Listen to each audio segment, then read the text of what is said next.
The most important thing is your mind. Make no mistake about that. Right now, the only thing that is holding you back, I promise you, and whatever excuse you're telling yourself, it's bull. The only thing that's holding you back is the way that you think about yourself and the world. That's it, flat. You have not built the mechanisms in your mind that you need to free yourself from the matrix. And boys and girls, the matrix has you. Who knows David Foster Wallace? This is water. In the talk, what he makes clear is the fish is the last one to realize that it's in water. Think about it from a human perspective. We had to discover air. We had to discover gravity. They're so ubiquitous, you literally don't see them. You take them for granted as just being there. And that's how people take their belief system. Right now, you think you're capable of certain things and incapable of others, and that is your water. As you think, so shall you be. 7 little words that I think are perhaps the most important things that we can learn and master in our lives. This old proverb notion that I become what I think about all day long.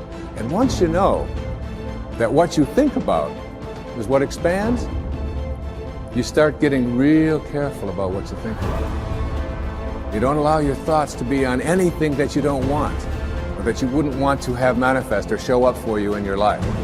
It's what goes on between this ear and this ear and in our hearts that determine our lives out there. There's no world out there except what's going on here. So the people that say, I can't afford it, I can't do this, I can't get to college, the rich are evil, I choose not to participate in that.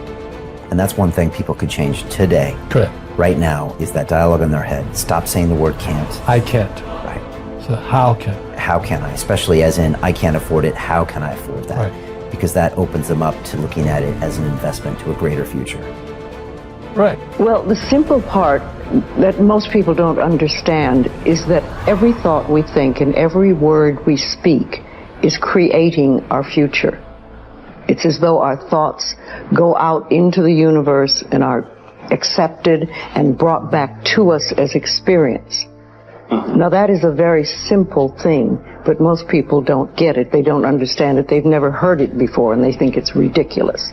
But if you can really accept the fact that every time you think a thought and every time you speak a word, you are literally painting your future, making your dinner, whatever you want to call it, you are creating, and you're creating your own life.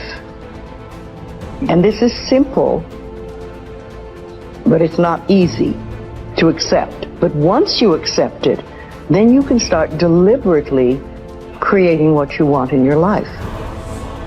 And you begin to be aware of what you don't want in your life and how you are contributing to it. You've got to ask yourself, what's your why? What motivates you? What pushes you? What drives you? And if that thing is internal, if nobody has to call you, if nobody has to prod you, if nobody has to reward you, if nobody has to give you anything, if you are self-motivated and self-regulated, you can have it, you can be it, you can do it. The first thing you want to think about is switching from negativity to positivity.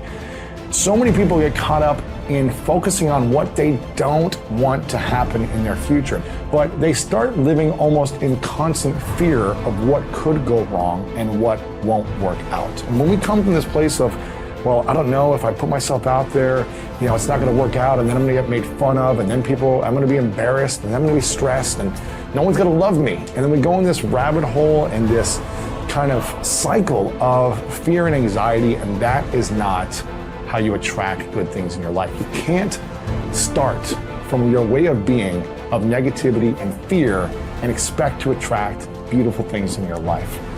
So we need to eliminate the negative self-talk, and an environment that's easy to get stuck in sometimes can be the negative self-talk. And there's so much negativity in the world, and if you don't actively work to shift your focus, to shift your thoughts in your mind, that negativity will consume you. You have a choice. Do you want to spend your life deciding what you want and what you don't want, and then chasing it outside? Or do you want to sit there and work inside to realize all I really want is the joy and the love, and if I stay open, I can have those. I don't need outside conditions to keep me open. So I make a very important point, because in spirituality it gets mixed up. Spirituality is not about renunciation. There's no renunciation. Renunciation says, I've decided what it is that will make me happy and I'm not going to do it. Well, that sounds rather absurd, right? Spirituality says, it was stupid of me to decide what will make me happy instead of being happy with life, instead of being grateful and turned on by all of the amazing things that are happening in front of me and all the past experiences I got to have. Why don't I just enjoy all that and then come into life filled with love, filled with joy, and give the whole of my being to the moments that are unfolding in front of me? That's what spirituality says. So it's not about renunciation. It's not about things are wrong and things are right. It's about understanding that you did this. You did this with your mind. You set up conditions in which your mind would open and then your heart opens, and conditions in which your mind would close and your heart closes. So basically, you come to the point where you have to decide, do I want to continue letting my past leave impressions on my mind and my heart such that only certain things will open and close me, and then I will spend my life chasing after, manipulating, controlling, conniving, whatever you want, the world around me, so that sometimes it unfolds the way I want? Or do you want to sit there and understand that you're the one who's making these decisions? It's your mind who's setting up the conditions. Why don't you just not do that? Create habits of empowering yourself, because empowering yourself, forgiving yourself, supporting yourself as you move forward and do the work to change your life, that's how you break the habit of victimizing yourself. And that's how you learn to do the opposite, which is supporting, empowering, cheering, celebrating yourself as you move forward. That's what's going to motivate you to do the action. And look, if Chris and I can go from having liens on this house 6 years ago to literally building an extraordinary business, changing our marriage to the point where we are building our dream house, a house that's so nice, I can't even believe we are going to live in this house, because of the hard work that we've done. But I'll tell you, the singular habit that helped us do it is we stopped victimizing ourselves. We stopped labeling ourselves. We stopped beating the shit out of ourselves. And we broke that habit. We changed the narrative by learning how to empower ourselves. The starting point of taking full control over your conscious and your subconscious mind is for you to accept complete responsibility for everything that you think, say, and do. You are responsible for whatever happens to you, and especially you are responsible for your responses to the inevitable ups and downs of daily life. As Eleanor Roosevelt said, no one can make you feel inferior without your consent. I used to think that setting goals and making plans was the starting point of success in life. After a while, I changed my mind because I realized that something else actually comes first. What comes first is the acceptance of complete responsibility for yourself and for everything that happens to you. Real maturity begins when you finally realize that no one is coming to the rescue. It is only when you accept total responsibility for your life situation, with no excuses and no blaming of others, that you move into a mental position to kick the long ball in your own life. It is only when you have accepted 100% responsibility for yourself that you are ready to take the next step and decide exactly what it is you want and exactly what it is you want to do. Accepting responsibility is not an option that is open to the individual. It is mandatory. It is an absolute fact of human existence. You do not have the luxury of blaming others or making excuses for parts of your life that are not satisfactory. As Henry Ford said, never complain, never explain. No one makes you do anything or feel anything. You are where you are and what you are because you have decided to be there. Everything that you are or ever will be is entirely up to you. If there is any effect in your life that you're not happy about, it is solely up to you to change the causes. You are completely responsible.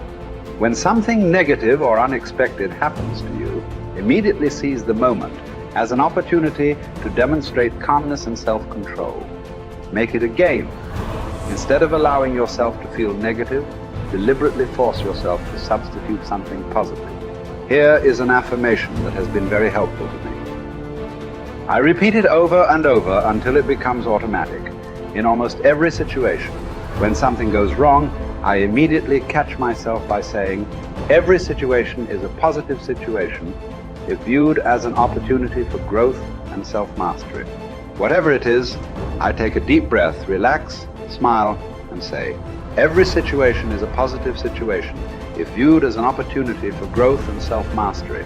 I then look within the situation for something that I can learn that will help me to grow and develop greater self-mastery. This is a simple mind game that enables me to stay relaxed and in control of my emotions. It will work for you as well. Just give it a try.